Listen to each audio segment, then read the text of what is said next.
안녕하세요. 2019년 10월 15일 체육주의 개혁TV를 시작하겠습니다. 오늘 주제는 김대중의 생애를 통해 본 열악한 대한민국의 문화와 민족성입니다. 아마도 지금부터 하는 이야기는 여러분들이 한 번도 들어보지 못한 내용들일 것이라고 생각합니다. 우리가 얼마나 그간에 열악하고 열등한 그 민족성을 지녔었는가, 문화를 지녔었는가, 그에 의해서 어떻게 인재들이 망가지고 무너졌는가, 이제 이에 대해서 이야기를 해 보겠습니다. 김대중은 전라남도 신안군 하이도에서 이제 태어났습니다. 엄마가 그 부둣가에서 주막을 했습니다. 그러면 이제 옛날에 그 부둣가에서 주막했다 한다 하면은 이제 어느 정도 상황인지 아마 나이가 50, 60, 70, 80 되신 분들은 아마 이해하실 걸로 생각을 해요. 충분히. 아주 열악했겠지, 이제. 그, 태어나는 그런 환경이. 이제 주막을 했는데, 그 동네 말만 양반인데, 이제 김혜김 씨 건달이 있었어요. 그 건달한테 이제 어떻게 이제 돼가지고, 첩이 된 거죠, 첩이. 그렇게 태어나가지고, 어렸을 때부터 이제 차별을 받고 컸죠. 우리 옛날에 보면은 양반이라 해도 첩자식은 이제 양반이 아닙니다. 경우에 따라서는 양반으로도 됐다가 또 경우에 따라서는 상놈으로 됐다가 이제 떳떳하지 못한 양반이었겠죠. 이런 자체가 양반 상놈 따진 것 자체가 다 잘못된 건 역사니까 이제 그건 그렇다 치고 당시에는 이제 그랬습니다. 그래가지고 그 제사 지낼 때도 김대중은 어렸을 때부터도 마루 위에 올라가서 절을 못하고 마당에다 덕석 깔고 절을 했다고 그래요. 첩자식이라 해가지고. 그러니까 그런 식으로 성장을 했으니까 이제 열등감도 있고 좀 남의 눈치를 보거나 슬슬 왜 이제 머리는 영리하니까 잘 돌아가는데 이제 분위기도 파악을 하니까 당당하게 떳떳하게 행세는 못하고 그러니까 항상 열등감 비슷하게 이제 피의식을 갖고 지냈어요. 그렇게 해서 지내다가 이제 초등학교 입학해서 3학년 때인가 4학년 때 담임이 엄마를 만나가지고 대중이는 여기서 그 크기는 너무 아까운 아이니까 데리고 나가시오 도시로 큰 도시로 나가서 가르쳐야 돼요 하고 이야기를 해줬어요. 그래서 이제 고맙다고 하고 엄마가 돌아왔는데 담임선생님이 보니까 계속 안 떠나. 그래서 다시 또 보자 한 거라. 그러니까 왜 안 가세요? 그러니까 이제 자기 사정을 이야기하면서 사실은 이래저래 해서 못 떠난다고 잡히면 이제 혼난다고 죽는다고 돈도 없다고 그러니까 알았다고 그래가지고 다시 또 담임선생님이 보자고 그래. 그래서 이제 보니까 여기서 돈을 마련을 해가지고 주는 거예요. 이놈 갖고 얼른 나가서 이제 도시에 가서 가르치시오. 그러고 이야기를 해준 거라. 그래서 이제 김대중 씨가 반보쯤을 쌌습니다. 그 엄마가 이제 아들 데리고. 그래가지고 목포로 나왔어요. 목포에서 이제 목포 북교 초등학교를 다녔습니다. 4학년부터. 그래서 우리 집안의 고모하고 이제 같은 동기고 또 내 아버지보다 3년 후배고 그렇습니다. 목포 북교 국민학교죠. 그 다음에 목포 상고도 또 3년 후배고. 그렇게 해서 5년제 목포 상고를 이제 수석으로 입학했어요. 그때는 일본 사람들이 70% 이상 됐다는 것으로 이제 알고 있습니다. 그러니까 일본 사람들도 경쟁이 치열했고 한국은 경쟁이 더욱더 치열했고 왜냐하면 대한민국에서 5손가락 안에 드는 학교였으니까 목포상고가. 그래서 엄청 경쟁이 치열했는데 거기서 이제 수석 입학을 한 거예요. 그래가지고 4학년 후반기 5학년 때 항일 의식이 싹 튼 거예요. 그래서 이제 그때부터 방골로 흐르면서 이제 공부가 성적도 떨어지고 이제 그랬죠. 그렇게 해서 이제 졸업하고 상선 회사를 운영했습니다. 우리 아버지는 삼성상선이라고 이제 운영을 했고 김대중 씨는 또 목포상선이라고 해가지고 이제 운영을 했어요. 그렇게 해서 나름대로 이제 성공을 했어요. 그랬는데 국회의원 출마를 하려고 이제 하이도에 지원 요청을 하려고 왜냐면 고향에서 지원을 좀 해줘야 되잖아요. 이제 고향에서 표도 나와야 되고 그래서 인사하러 이제 가가지고 제일 이제 김혜김 씨 큰 이제 어른한테 절을 한 겁니다. 큰 절을 하는데 머리를 이제 후려친 거예요. 그 물고 있던 담뱃대로 머리를 쳐요. 하는 말 뭐냐? 어디 이런 김혜김 씨 상놈이 서자 자식이 국회의원 출마해갖고 우리 김혜김 씨의 가문에 먹칠을 하려고 그러냐? 그러고 이제 후려친 거예요. 그러니까 이제 피가 터져가 머리꼬리 터져갖고 이제 피 흘리고 이제 막 사람들이 이제 부축해서 들고 나왔어요. 아니 이제 이렇게 데리고 나왔어요. 그래가지고 결국은 이제 목포에서 출마한 것을 포기하고 강원도 인제를 간 겁니다. 인제로. 그래서 인제로 가서 인제에서 이제 당선이 돼가지고 그 다음번에는 목포에서 국회의원에 당선이 됐죠. 그러니까 이제 그랬는데 보면은 우리가 얼마나 잔악한 그 열등한 문화고 민족성이었으면은 그 어린 애기가 능력 있는 애가 시골에서 뒷받침 받아서 컸어야 되잖아요. 우리가 뭐 보수 진보네 뭐 종북이네 좌파네 뭐 이런 거 떠나서 지금 하는 이야기입니다. 우리를 되새겨보자는 이야기입니다.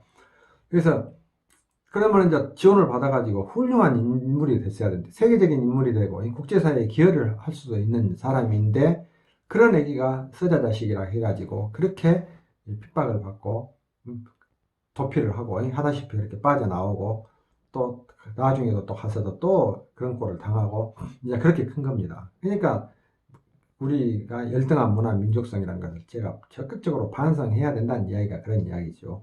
그런 영향 속에서 우리가 지금 현대사가 이어지고 있으니까 그렇게 해서 이제 김대중 씨가 이제 첫 번째 하이도에서 한번 당해가지고 이제 목포로 빠져나왔고 그 다음에 학교 다닐 때 고등학교 때 목포상고에서 반일 의식이 싹 터가지고 고향에 가서 또 당하고 오고 그래가지고 결국은 또 인제 가서 목포에서 꽃을 피우지 못하고 인제 가서 결국 당선이 돼가지고 불모지죠. 강원도 북한에서 온 사람들이 많이 있었으니까 그때 당시만 해도 그래서 불모지에 가서 이제 당선해갖고 왔고 대단했잖아요. 대단한 사람이잖아요. 그 다음에 계속 이제 박정희한테 그 압력을 받으니까 탄압을 받으니까 이제 해외로 막 도피를 했죠. 일본의 호텔에 머물 때 아마 이제 조청연계 김일성하고 아주 가까웠던 조청계 간부하고 이제 접촉이 있었던가 봐요. 김일성이가 가만 놔둘 사람입니까?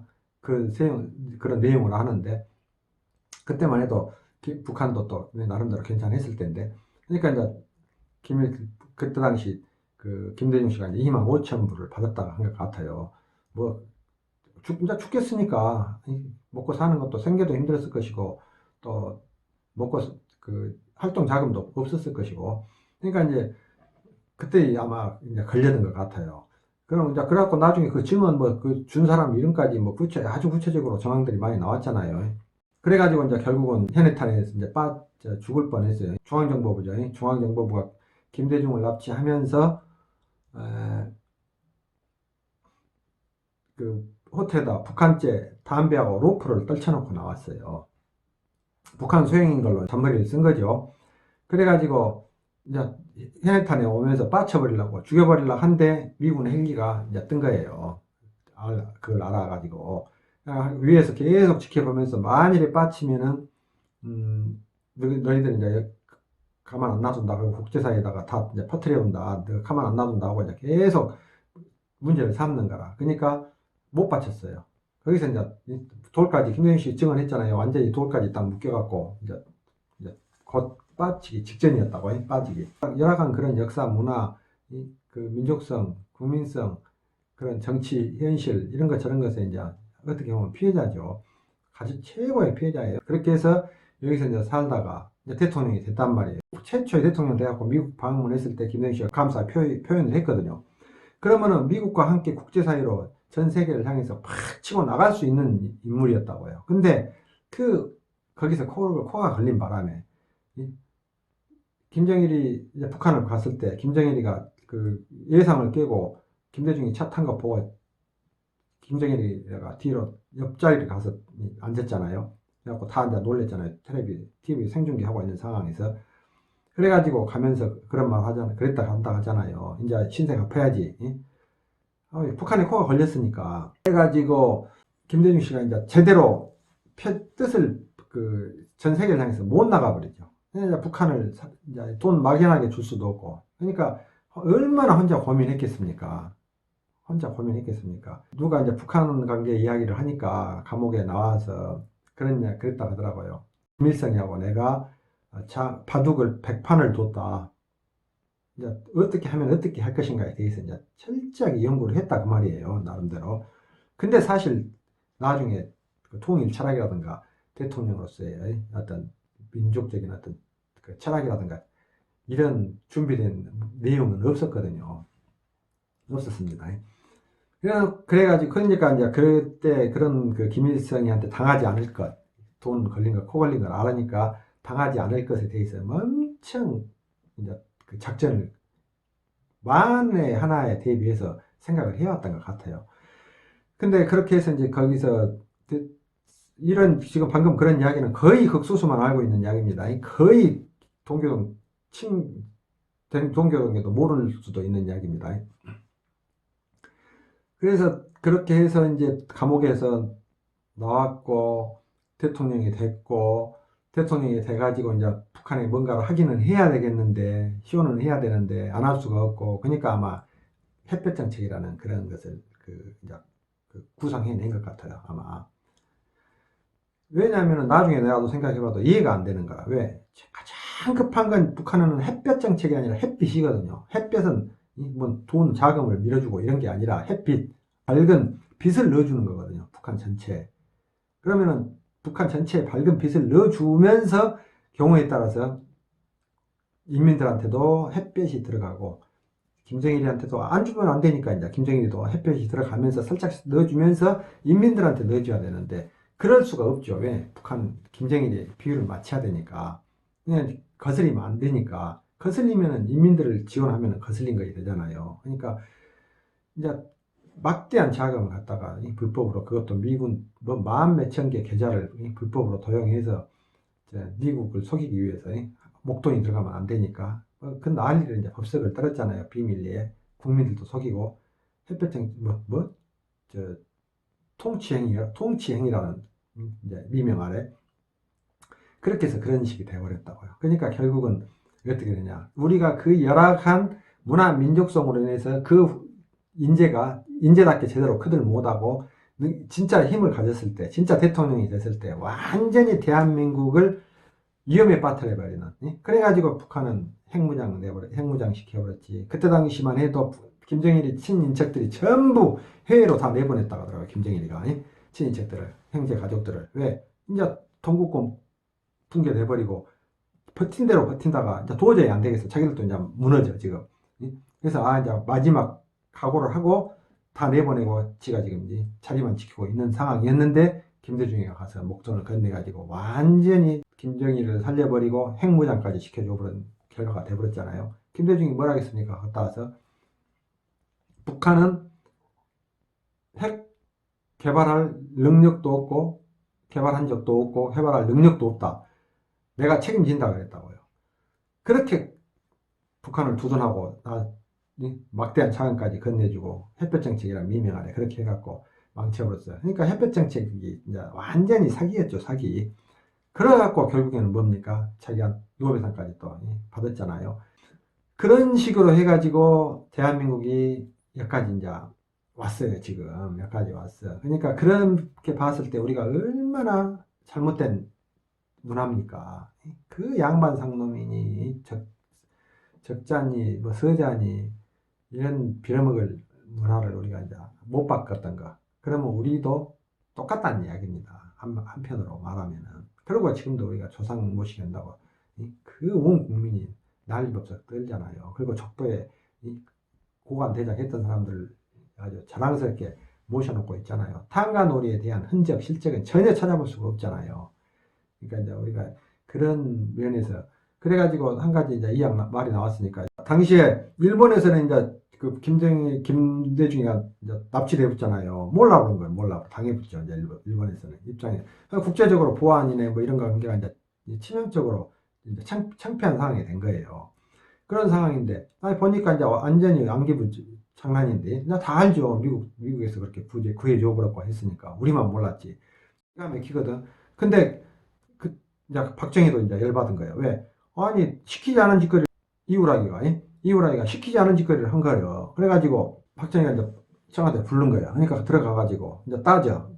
왜 시키지 않은 짓거리 그런 짓거리 해갖고 이제 이렇게 엉망을 만들어 놓냐라고 뭐라 하니까 이우라기가 이제 대들었어요. 박정희한테. 몰라. 내가 아는 바로는 당신이 누구 덕분에 지금 대통령을 하고 있는데 나한테 이러냐 이럴 수가 있냐 그러고 이제 뭐라 했다고 받았다 하더라고. 그러니까 박정규가 제지를 하다가 그래도 말 안 들으니까 총을 들고 총을 이유라기 그 허벅지에다 쏴본 거야. 이제 총 가고 끝났죠. 이제. 그래갖고 이유라기가 이제 극비리에 응급치료만 받고 영국으로 이제 간 거라. 창피하니까. 영국으로 가서 이제 치료를 하고 있으니까 일본에서 잘 됐다고 이유라기 영국 망명하고 이제 신문에 내본 거라. 그러니까 우리나라에서 이제 이거 다 이제 들통나게 생겼거든. 그러니까 즉가닥 김종필을 보냈다고. 그때 당시만 박정희가 정신을 차렸어도 이제 비참한 말로는 아니었는데 결국은 왜 자본주의는 성공했을 망정 민주주의에서는 모두가 다 동시에 한계였거든요. 박정희도 한계였고 우리 국민들도 마찬가지고 지식인들도 뭐 법률가도 언론인들도 성직자들도 뭐 누구 하나 자유민주주의가 뭔지인 줄 알았습니까? 그런 문화가 환경을 이해했겠습니까? 못했지. 그러니까 그런 열등한 환경 속에서 크다가 김대중이도 그렇게 돼버린 거였죠. 뭐 오랜만에 좀 그런 이런 이야기를 하면 참 재미있는데 지금 대한민국은 재밌어갖고 될 일이 아니거든요. 이 정도로 여기서는 끝내겠습니다. 다음 주제는 우리나라의 보수 진보에 대해서 이제 이야기해 보겠습니다. 기대해 주세요.